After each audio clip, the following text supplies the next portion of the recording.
네. 상대방을 비판하거나 깎아내리는 게 어렵다라고 하셨는데 사실 저희 기자들 사이에서는 지난번에 그 제3지대론 가지고 손학규 전 대표님 강하게 비판하는 걸 여러 번 보면서 안지사가 많이 달라지셨구나라는 걸 많이 느꼈었거든요. 제가 이제까지 딱 3번 아주 좀 저로서도 어려운 말씀을 드렸습니다. 그 3번의 경우는 다 30년 정당 정치인 또 직업 정치인이라고 스스로 선언하고 있는 저희 입장에서 정당 정치 원칙에 반하는 일에 대해서 그러면 안 된다는 입장을 분명히 밝힌 겁니다. 네. 그런 점에서 우리 당의 대표를 지내셨던 분이 대선을 앞두고 정당을 또 만들자고 해서는 안 됩니다. 그동안 대한민국의 정당 정치, 오늘의 이 위기가 온 건 민주주의가 제대로 작동을 하지 않았기 때문이고, 민주주의가 제대로 작동하지 않은 이유는 너무 선거 때마다 이합집산과 무원칙한 정당 정치가 반복되고 있기 때문이라고 저는 생각합니다. 그런 점에서 그런 무원칙한 정당 정치에 대해서만큼은 저는 분명히 단호하게 말씀을 드렸습니다. 네, 그 대표적인 86 운동권 출신이십니다. 처음에는 이게 강한 어떤 진보 성향의 정치인 이런 이미지가 상당히 있었는데 최근에 그 도지사가 되신 이후에는 어떤 보수와 진보를 아우르는 그런 이미지로 좀 바뀐 점이 있거든요. 여기에 대해서 좀 본인이 원래 가지고 있었던 진보 성향의 어떤 진보 야당의 선명성은 좀 옅어진 거 아니냐 이런 지적도 있거든요. 저의 청년기 때 사실은 저는 혁명하려고 했습니다. 정의롭지 못한 현실에 저항하려 했습니다. 그때 저에게 정치는 선과 악이었고 정의와 불의였습니다. 그러나 우리가 87년 60항쟁 이후 이제 합법적인 많은 대통령과 정부를 보면서 우리가 풀어야 될 민주주의의 의회 정치는 선과 악, 정의와 불의의 이분법 싸움을 해서는 이 민주주의는 작동하지 않는다는 걸 저는 깨달았습니다. 우리는 좀 더 각자가 가지고 있는 다양한 견해일 뿐이라고 받아들여야 된다. 그런 점에서 저는 제 소신은 분명하지만 저와 다른 견해와 어떻게든 대화하려고 노력을 해왔습니다. 그리고 이러한 자세로 지난 지방정부 7년을 이끌어왔습니다. 결과는 도민 여러분들이 처음과 달리 386 과격한 도지사가 와서 걱정했는데 지방정부를 잘 이끌었다고 사랑받고 있습니다. 저는 그것이 민주주의의 국민이 원하는 새로운 정치라고 생각을 합니다. 그러면은 그때 출마 선언 때도 말씀하신 새로운 진보라는 거는 어떤 겁니까? 우리 대한민국 정치가 지금 진영으로 너무 나눠서 싸웁니다. 예를 들면 노동시장 유연화 정책. 노동시장 유연화 정책을 반대하면은 진보이고 그것을 찬성하면 기업주의이기 때문에 보수일까요? 저는 그렇게 생각하지 않습니다. 과거 자본과 노동이 대립했던 20세기까지의 진보 보수는 그것이 보수일 수 있고 그것이 진보일 수 있었습니다. 그러나 현재에서 산업의 패턴이 이렇게 빨리 바뀌는 현실에 있어서 평생 고용을 보장할 수 있는 직장은 없습니다. 그런 점에서 우리는 어떠한 형태든 간에 노동 유연화 정책, 고용시장 유연화 정책을 채택 안 할 수가 없습니다. 그러나 고용시장 유연화 정책이 우리에게 몰고 오고 있는 비정규직과 파트타임 근로자들의 그 억압과 노동 착취에 대해서는 우리 뭔가 대책을 좀 세워야 합니다. 저는 이 대책을 세우자라고 하는 것 속에서 진보와 보수를 새롭게 정립하자고 제안하는 겁니다. 기존의 노동시장 유연화 정책 자체를 가지고 찬성 반대하는 것으로 진보 보수가 머물러 있으면 그것은 낡은 정치입니다. 그러나 현재의 노동시장 유연화 정책이 가져오고 있는 우리 모두의 임금 생활자들과 시민들과 중산층의 붕괴를 어떻게 막을지에 대해서 논의하는 것, 그 과정에 우리는 서로 다른 정책을 갖고 새로운 진보와 보수를 해야 된다. 예를 들면 그런 겁니다. 그래서 저는 새로운 진보와 보수 그리고 낡은 과거의 정치로부터 좀 결별하자고 제안하는 겁니다. 뒤에서 좀 더 자세히 여쭤보긴 하겠지만 이런 말씀을 하셨어요. 그 사드 배치 문제 관련해서 정부 협상을 존중해야 한다. 또 이 삼성 이재용 부회장의 구속영장 기각에 대해서는 법원의 판단을 존중해야 한다. 이게 약간 그 기존의 다른 야권의 대선 주자들과는 상당히 결이 많이 다른데 좀 오른쪽으로 치우쳐져 있다. 이런 얘기도 있고요. 네, 그렇군요. 선거공학적으로 고려하진 않았습니다. 민주주의의 원칙으로 판단을 했고 제가 살고 있는 이 대한민국과 조국의 역사에 충실해서 판단했습니다.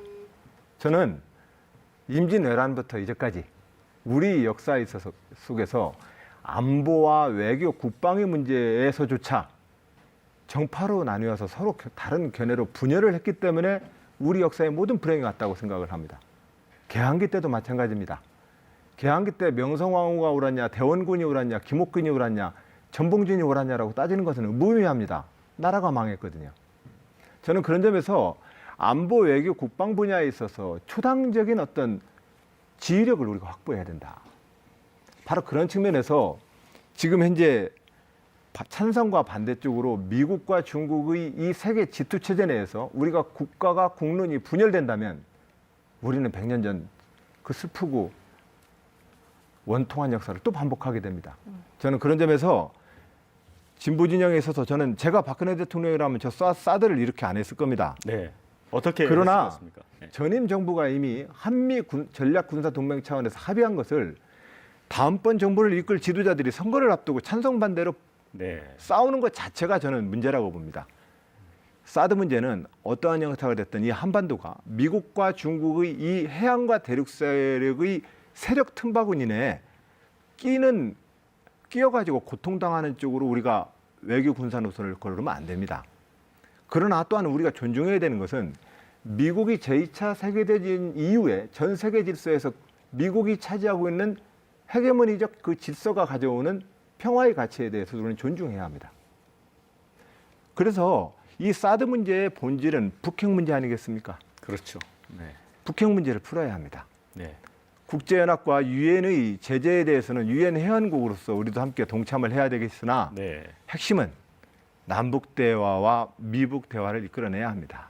자, 그렇게 말씀을 하셨으니까 오늘 그 민주당 대선 후보 1호 등록자 이제 최성 일산 시장 아시죠? 이분이 그 북한은 이제 핵을 전면 포기하고 한국, 미국, 중국 등 이제 국제사회는 북한의 대규모 경제 그 지원 원조를 실시하자.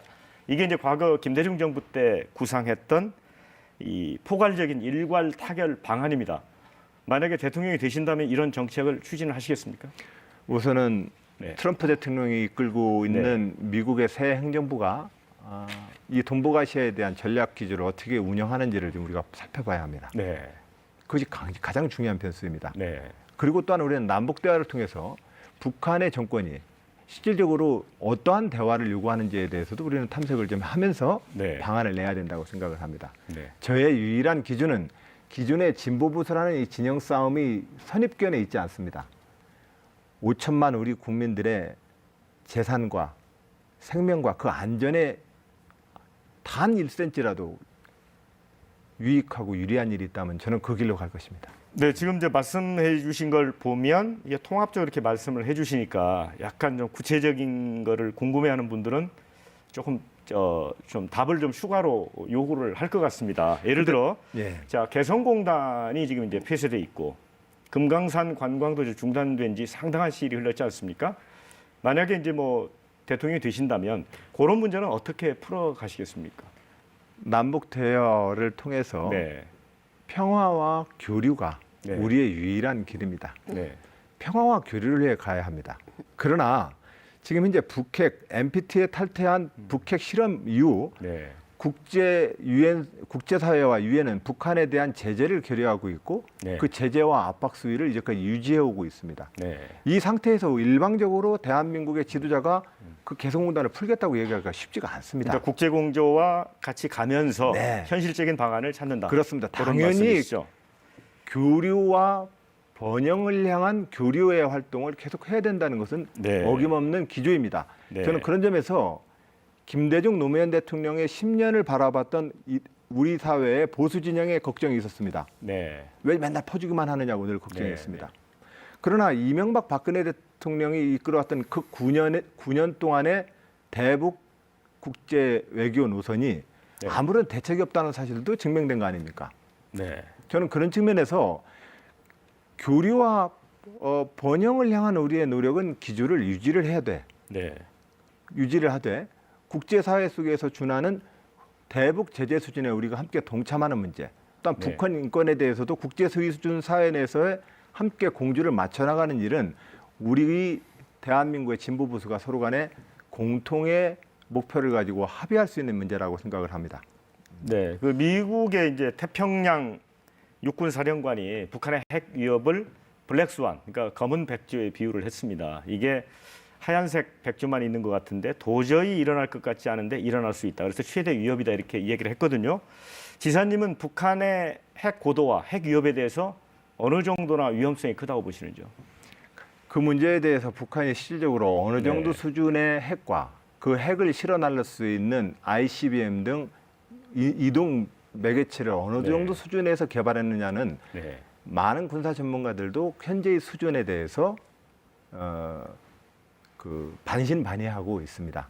그러나 네. 국제사회적으로 북한이 핵실험을 통해서 핵을 실질적으로 네. 실험을 통해서 보유하고 있다는 사실에 대해서 국제적으로는 네. 전반적으로 그 북한의 핵 문제를 네. 위험한 상황으로 인정하고 있습니다. 네. 다만 그 북한이 핵을 보유함으로써 북한이 얻고자 하는 그 이득이 뭔지 또 네. 우리는 이 상황을 어떻게 하면 한반도의 비핵화 프로세스라고 하는 최종의 결론을 이끌기 위해서 네. 우리는 어떻게 노력해야 될지가 차기 정부가 지금 노력해야 될 가장 중요한 과제 아니겠습니까? 네. 네네.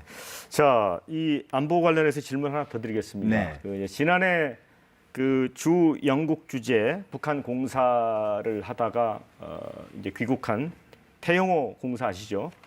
그분이 아마 오늘인 것 같습니다. 외신 기자들과 만나서 북한의 인민 봉기가 확산될 조짐이 있다. 그래서 외부에서 한국을 포함해서 이제 서방 세력이 정보 유입을 USB나 여러 가지를 통해서 해야 된다라고 주장을 했거든요.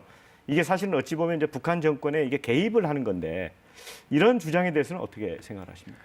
7.4 남북 공동성명에서부터 네. 6.15, 14 그리고 노태우 대통령의 7.7 남북 선언까지 기본은 네, 서로 간에 존중하자는 거였습니다. 네, 비방하지 말고 존중하자는 네, 거였습니다. 이 존중과 비방하지 말자는 대원칙을 우리 대한민국 정부는 지켜야 합니다. 네, 그리고 그 속에서 북한 내부의 민주화 운동과 인권 문제에 대해서는 국제사회와 함께 보조를 맞추는 정도일 거라고 생각합니다. 그리고 어떤 경우든 간에 남북 간의 폭력적인 전쟁의 양상 또 폭력적인 어떤 급변 사태를 안정적으로 이끌어야 합니다. 네. 네.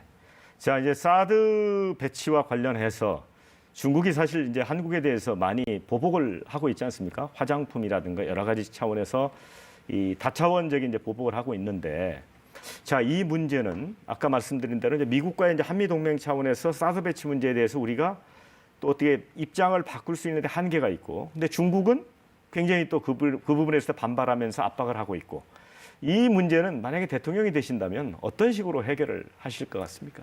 우선 트럼프 대통령과 시진핑 네. 주석을 만나서 각자의 이해관계를 네. 정확하게 파악해 보겠습니다. 네. 이 문제는 외교 전문 관료들의 판단도 중요하고 군사 네. 전문가들의 전문적 판단도 중요합니다만 최종적으로는 이 아시아 권역을 네. 미국은 어떻게 관리할 것인지에 대해서 그 전략이 대한민국에게 위협이 되지 않도록 네. 한미 동맹 간의 합의를 얻어내는 것이 가장 중요합니다. 네. 예, 그걸 통해서 우리가 오랫동안 염원해온 우리 대한민국을 주변한 이 동북아시아의 다자 평화 구도를 만들기 위해서 저는 노력하겠다는 말씀 올립니다. 네. 자, 위안부 합의 관련해서도 좀 여쭤보고 싶은데요. 그 일부 이제 대선 주자들은 합의를 무효하겠다 이런 주장도 있고 여러 가지가 있습니다. 10억엔을 되돌려주겠다 이런 주장도 있고, 안 지사님은 이 부분은 어떻게 보십니까?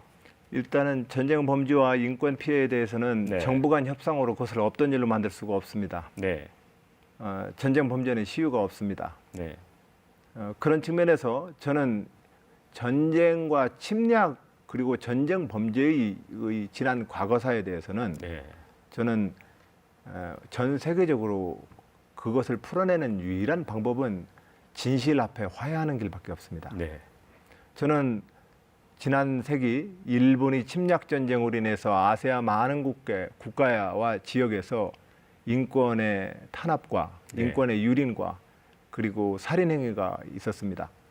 이것에 대해서 우리는 아시아 모든 국제적인 공조를 통해서 민간 차원의 진실을 밝히고 네. 화해에 이르는 활동을 끊임없이 지원할 것입니다.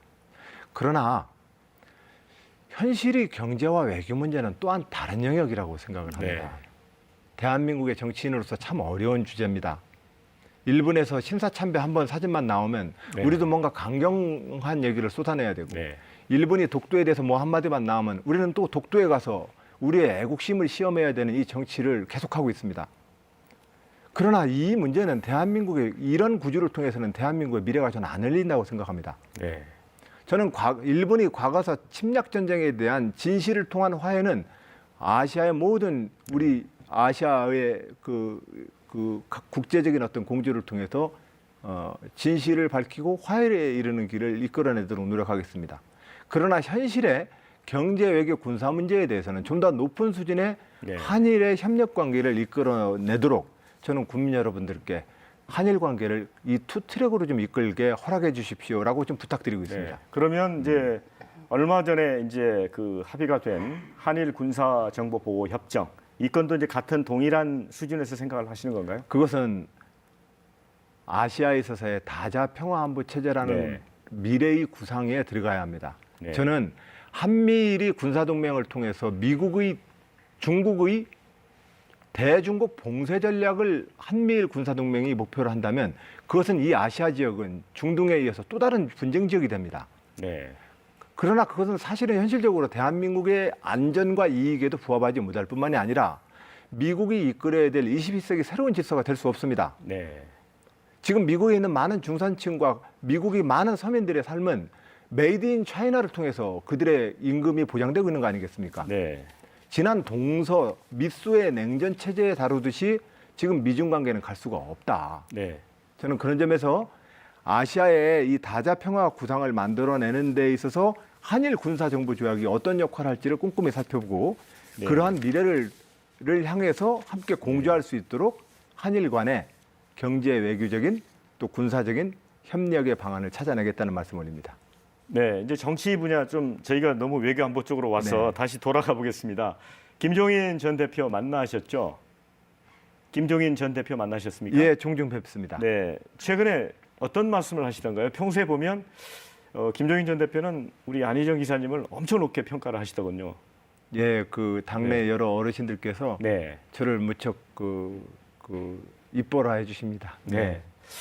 혹시 이제 박원순 이제 그 시장이 이제 대선 이제 경쟁 구도에서 이제 내려왔기 때문에 혹시 그 안희정 기사님을 어떤 비문의 어떤 대안으로 보는 측면에서 그런 말씀은 없으셨습니까?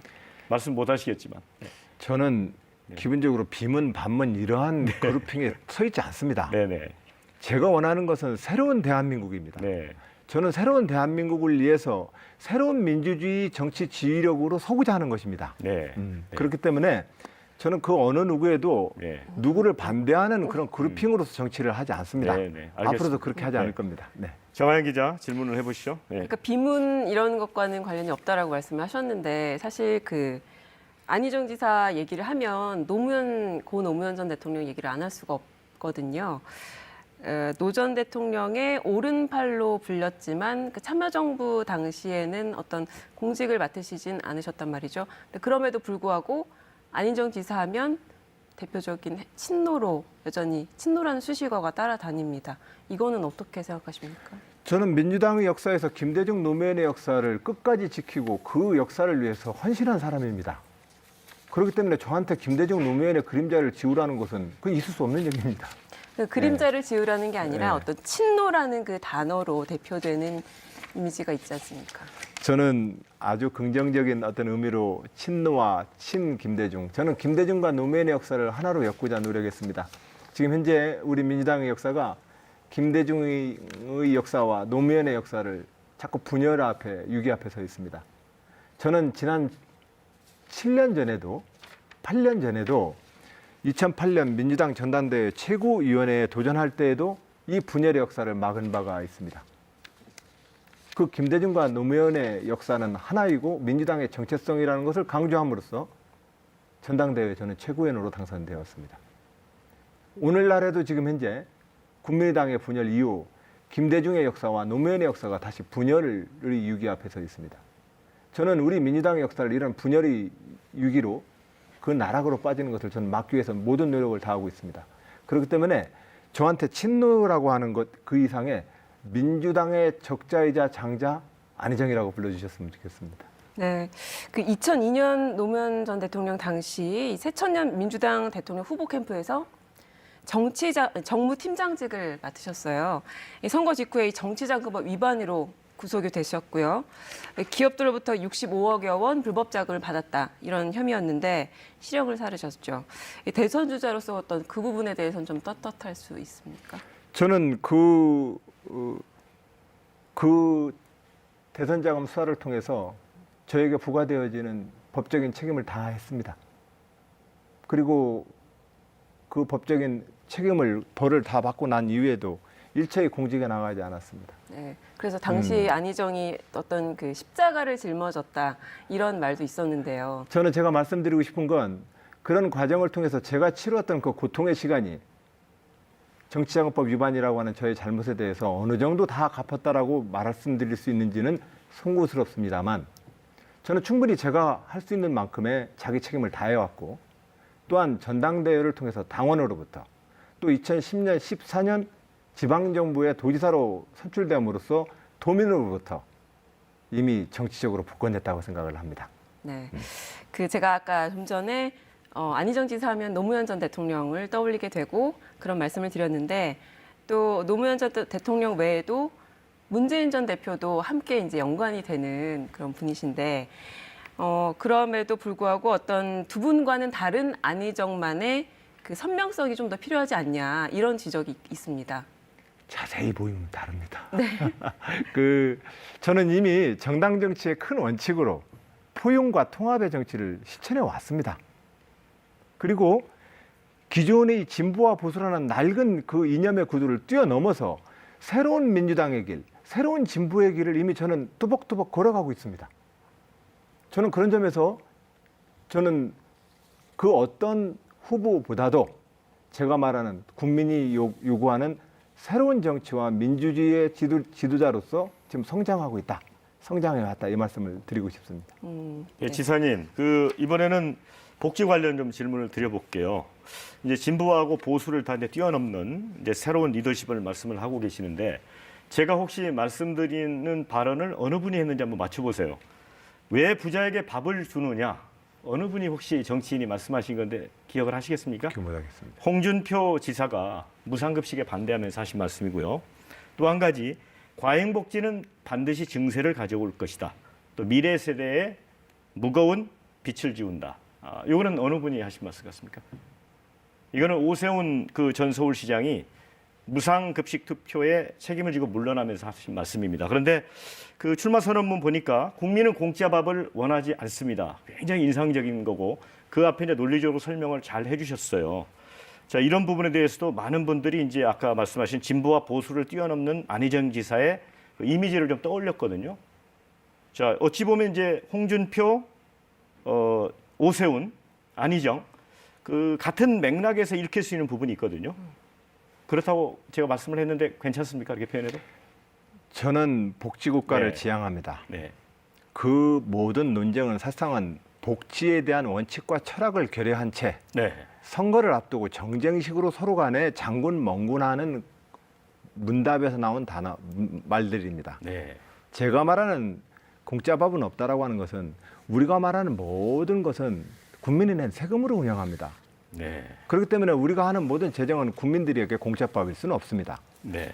공짜밥이 있어서는 안 된다라고 하는 것은 복지 재정과 복지 제도를 설계할 때 그 원칙이 근로 능력이 있는 분께는 일자리를 통해서 그 일자리의 소득을 통해서 보장해 주는 것이 가장 적극적인 일자리 복지이고 복지 제도와 정책을 처음으로 설계할 때는 근로 능력을 상실했거나 네. 근로 능력을 아직 형성하지 못한 아동 유아기에 대해서 네. 또는 장애인에 대해서 우리 사회가 어떠한 의무를 다할 것이냐의 측면에서 복지 정책의 철학은 세워져야 된다. 네. 그런 측면에서 복지 제도와 복지 재정의 재원칙을 다시 천명한 겁니다. 네. 자, 이제 그런 우리 안 지사님의 발언에 대해서 이재명 시장은 조금 거친 표현인데 공짜라는 표현은 이 구태 보수 세력이 쓰는 말이다 이렇게 받아쳤거든요. 이 부분 때문에 사실 이제 약간의 그 논쟁이 있었죠. 저는 논쟁은 네. 없습니다. 또 논쟁을 그걸 특별히 충분히 그렇게 서운하실 만합니다. 네. 그렇게 제 말씀에 대해서 복지를 강조하시는 분들이 네. 아니 안희정 지사가 왜 저런 말을 했을까라고 서운해할 수 있습니다. 네. 그러나 제가 왜 그 말을 썼는지에 대해서 앞뒤를 들어보신다면 네. 제가 민주당의 역사에서 30년 동안 정치적 노선을 같이 네. 해왔던 그 동지가 네. 하루아침에 네. 그 제 철학과 가치가 바뀌겠습니까? 네. 다만 우리가 김대중 대통령 이후 국민기초생활보장법이 만들어진 이후 약 20년 가까이 네. 지금 복지 재정과 복지 정책이 이제 그동안 진행돼 왔습니다. 이 복지 네. 재정과 복지 제도를 다시 한번 재정립하고 네. 복지 재정의 효과성 그리고 복지 전달 체계의 효율성을 높여야 합니다. 네. 저는 그런 점에서 선거를 앞두고 각각의 복지 재정과 각각의 계층에게 무언가를 더 주겠다는 약속으로 복지 정책을 펴면 네. 그 민주주의 정치는 실패한다는 저의 민주주의자로서의 걱정을 전달하는 것입니다. 네. 우리는 복지국가로 가야 합니다. 그 복지국가는 가장 기본이 근로능력을 상실하고 있는 노인의 빈곤과 네.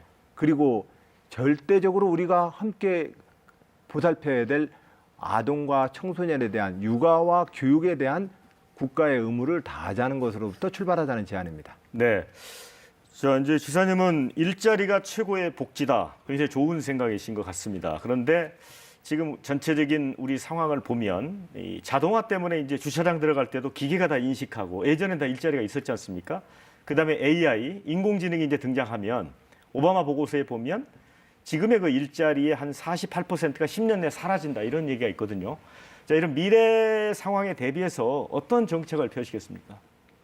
지금 미래 상황의 AI 상태에 대해 네. AI 상태 우리가 일자리가 기존의 일자리가 줄어들 거라는 미래 보고서는 네. 우리가 지금 장기적으로 대비해야 합니다. 네. 저는 그러나 지금 현재 일자리가 가장 적극적 복지라는 측면에서 네. 현재 대한민국의 일자리 숫자가 절대적으로 부족한 건 아닙니다. 네. 가고 싶은 일자리가 없는 겁니다. 미스매칭이 된다는 말씀이시죠? 네. 2차, 3차 재하청, 하청 중소기업에 가면 외국인 노동자들 뿐입니다. 네. 그것은 대기업 본사가 100만 원 받을 때 1차 중소기업이 50만 원 받고 네. 재하청 기업이 35만 원 받고 이러한 일자리의 임금 소득의 양극화의 문제 때문에 그나마 있는 일자리 개수도 우리가 다 우리의 의미 있는 일자리가 안 되고 있는 것입니다. 그러면 이 노동시장에서의 임금 양극화와 임금 양극화로 표현되어지는 이 일자리의 양극화를 어떻게 펼 것인지를 우선 우리가 정책적 주안점으로 삼아야 합니다. 네. 그리고 또 한편으로 보면 새로운 산업과 투자가 일어남으로써 일자리가 일어나야 합니다. 만들어져야 합니다. 근데 왜 새로운 산업과 투자가 일어나지 않겠습니까? 네.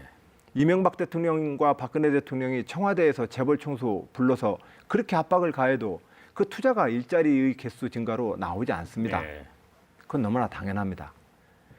우리 사회 기업가의 도전 정신이 언제부턴가 거의 고갈돼 버렸습니다. 기업가들의 도전 정신은 현재의 대기업 독점적인 산업 구조 내에서 어떠한 기업가 도전 정신도 성공할 수가 없습니다.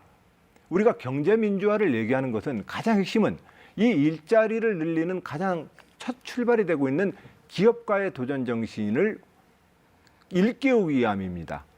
도전 정신이 다시 살아나려면 그 기업가들이 이건 도전해봤자 불공정한 시장 구조 내에서 네. 망할 것이라고 믿는다면 기업가들은 투자 못합니다. 현재의 대기업 중심의 이 독점적 산업 구조를 경제 민주화를 통해서 기업가들의 창의와 도전 정신이 넘치는 나라, 네. 그래야만 일자리가 늘어납니다. 이런 일자리의 그 창출과 그동안의 일자리의 임금 양극화를 통해서 더 좁아진 일자리의 개수를 우리 모두가 가고 싶은 일자리로 만들기 위한 정책, 이것을 저는 우선해야 된다고 생각합니다. 네, 이제 앞서 그 노동시장의 임금 양극화 이렇게 말씀을 해주셨어요. 이제 하청 기업하고 이제 본청 기업의 차이라든가 또 이제 정규직과 비정규직의 문제도 있지 않습니까? 비정규직이 최고 한 800만 명까지 된다는 통계도 있고요. 자, 이거 굉장히 풀기 어려운 문제입니다. 이게 뭐 귀족 노조라고 부르는 이제 그런 정규직 노조에 비해서 또 힘도 약하고 어떻게 이 문제는 해소할 수 있다고 봅니까? 어려운 주제입니다. 네. 정말 어려운 주제입니다. 그러나 우선 이건 아주 복합적인 처방전이 필요합니다. 네. 하나는 산별노조 등 그 대표적인 그 노동조합의 임금 협상이 모든 사업장에 적용될 수 있는 네. 노동조합의 조직화라고 하는 작업도 하나 필요합니다. 네. 또 하나는 지금 현재 우리가 최저 시급을 정해도 그 최저 시급을 못 주는 소영세 자영업자들이 너무 많습니다. 네. 즉 우리가 임금 가이드라인을 주더라도 중소기업이 그 임금을 맞출 수가 없습니다. 그 이윤 구조에서는. 네. 이 이윤 구조가 왜 이렇게 만들어졌겠습니까? 중소기업과 중견기업들이 대기업의 이 지배하는 구조 내에서 자기의 이윤을 더 이상 얻을 수가 없기 때문에 그렇습니다. 네. 즉 대기업의 독점적 지위와 그런 구조 속에서 중소기업들이 그 임금을 높일 수 있는 여력이 없습니다. 그러려면 이 중소기업이 어떻게 하면은 자기가 전체적인 구조 내에서 중소기업들의 좀 더 높은 임금을 줄 수 있을 만큼의 이윤 구조를 만들어줄 것이냐. 네. 그것은 중소기업의 혁신 역량에 달려 있습니다. 네. 이 혁신 역량을 높여주기 위해서는 우리가 지금 쓰고 있는 R&D 연간 19조 원가량 되는 이 R&D가 네. 이 중소기업의 자기의 제품에 대한 가격 경쟁력과 교섭력을 높이는 쪽으로 써야지 합니다. 매우 복합적인 처방전이 필요하다는 말씀을 올리고 네. 우리는 이런 과정을 통해서 중소기업과 계열화된 산업 내에서의 이 임금 격차를 줄여나게 한 노력을 착수해야 된다. 이 말씀을 드립니다. 네. 자, 정하연 기자 질문해 보시죠. 네, 아까 고용 창출에 있어서 어떤 기업의 역할 말씀을 하셨는데 그런 기업가 정신과 이 재벌 개혁의 상관관계 이거는 어떻게 봐야 될까요? 그건 상관관계가 아주 매우 깊습니다. 네. 예, 현재의 대한민국에서 웬만한 뭘 개발을 해도 대부분 지금 재벌과 대기업들의 문어발식 그 계열 기업 내에 다 포함되어 있습니다. 그러니까 그 지배구조 내에서 그 기업들의 도전은 성공하기가 매우 어렵습니다. 아주 박한 이윤이 보장되어지는 봉급사장으로 전락하기 늘 그런 현상이 반복되고 있습니다. 그런 점에서 기업가들의 도전 정신과 창의가 넘쳐 흐르려면 그 기업가들의 도전과 창의를 넘쳐 흐르게 하는 두 가지 요소. 하나는 내가 이 경쟁을 통해서 대박 낼 수 있다.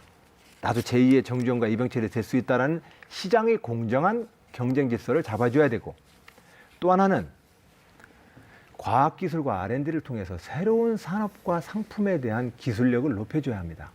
우리가 더 이상 카피 전략으로 일본과 미국 거 카피해서 성실 근면 값싼 노동력으로 따라잡던 그런 산업 구조는 아닙니다. 이제 더 이상 그 전략으로는 대한민국의 일자리가 만들어지지 않습니다.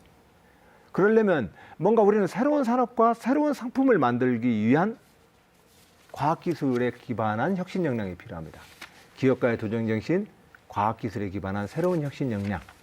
예, 이런 것들이 기업가들의 그 도전을 가능하게 만들 거라고 생각합니다. 최근에 이제 법인세 인상 관련해서 목소리가 높은데요. 안 지사님은 법인세 인상 구체적으로 몇 % 인상해야 된다 이런 의견 어떤 의견이십니까? 우선은 세금을 더 거두려면 그 돈 어디다 써야 되는지 먼저 말해야 되는 거 아닙니까? 정부가 이러이러한 살림과 쓰임새가 있습니다, 국민 여러분. 그래서 돈을 더 거둬야 되겠습니다. 돈을 더 거둬야 되겠는데 현재의 구조로 보면은 법인세에서 조금 이렇게 더 거둘 수 있고 부가가치세에서 조금 이런 여력이 있고 이렇게 국민 여러분께 설득 말씀을 드려야 되지 않겠습니까? 밑도 끝도 없이 법인세 몇 프로 올리자라고 하면 당장 논쟁이 OECD 평균이 얼마고 시류세율이 얼마고 이 논쟁하다가 또 날셉니다. 그리고 기업들은 기업들대로 또 못 살겠다고 그러고. 그러니까 정부가 어떤 일을 하는데 어떤 재정 수위가 필요합니다를 먼저 말하고 그리고 나서 국민들의 그 동의하에 우리는 세금을 그럼 효과적으로 어디에서 더 증세할 수 있는지를 논의하는 게 순서다. 저는 그런 점에서 국민들께 어떠한 정부가 쓰고자 하는 재정 지출 수위에 대해서 먼저 소상하게 설명을 드리는 것이 우선이라고 생각합니다. 알겠습니다. 경제 문제는 이쯤 여쭤보기로 하고요. 개헌 관련해서 개헌에는 찬성 입장인 걸로 알고 있습니다. 그래서 조금 헷갈리는 부분이 일전에 이 민주주의의 과제는 제도의 문제가 아니라 어떤 운영 능력의 문제다. 그러니까 제도 개혁보다는 어떤 운영 리더십이 더 중요하다. 이런 말씀을 하셨는데 이게 어떤 의미인지.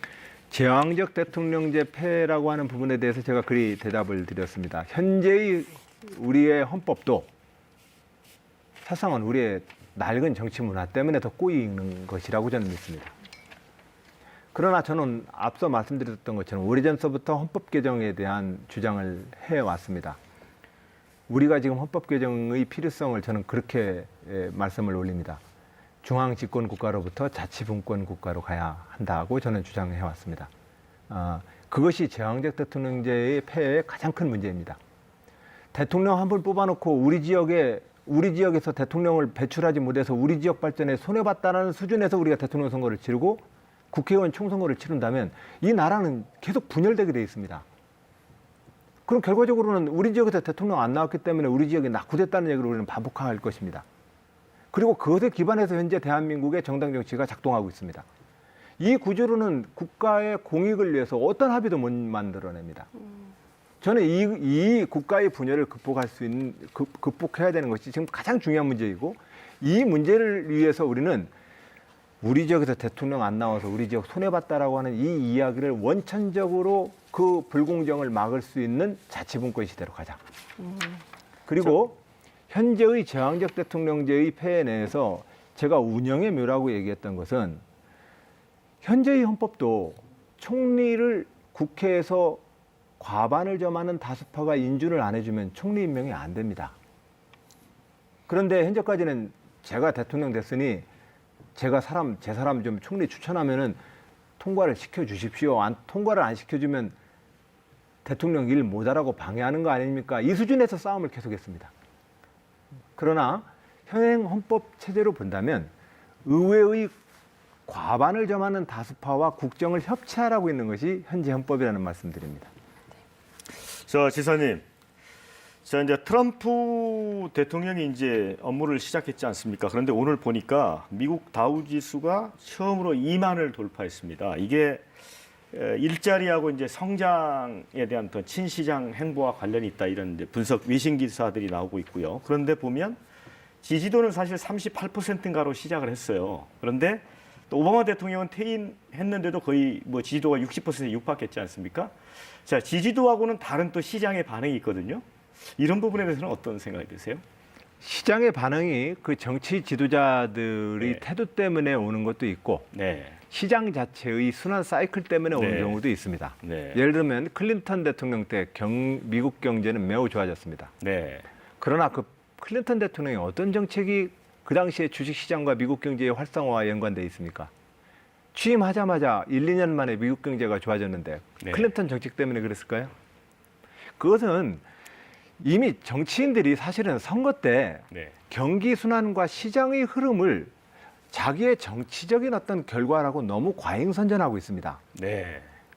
정치는 민주주의를 통해서 그 사회 구성원들이 내 성실한 땀과 노력이 배신당하지 않을 것이라고 하는 그 신뢰를 주는 것이 정치입니다. 네. 그 속에서 기업인들은, 노동자들은, 성실한 우리들의 시민들은 살아갑니다. 그런데 지금 현재 말씀드렸던 것처럼 트럼프 대통령이 시장에 주는, 예를 들면은 연준에서의 금리 인상에 대한 안전적인 네. 예측 가능성에 대한 예측 가능성을 투명성 있게 해준 연방준비은행의 금리 네. 정책도 한몫했을 것이고, 그리고 그것이 바로 고립주의를 선택한 트럼프의 어떤 경제적 전략 때문에 시장이 반응했다라고 보는 것은 제가 볼 때는 그건 지나친 분석입니다. 네. 정치와 경제의 순환 사이클에 대해서는 저는 좀 분리해서 생각을 해야 되는 것이 저는 옳다고 생각합니다. 네. 제가 좀 복합적인 질문으로 어렵게 한번 준비를 해봤는데 제가 상상했던 것보다는 답변을 잘하신 것 같습니다. 그렇습니까? 네. 자, 이제 2017년에 요구되는 시대 정신이 있지 않습니까? 안희정이 바라본 시대 정신은 어떤 걸까요? 국민 여러분들께서 맨날 정치인 네. 요구하지만 사실상은 정치에 제일 관심 많으십니다. 네.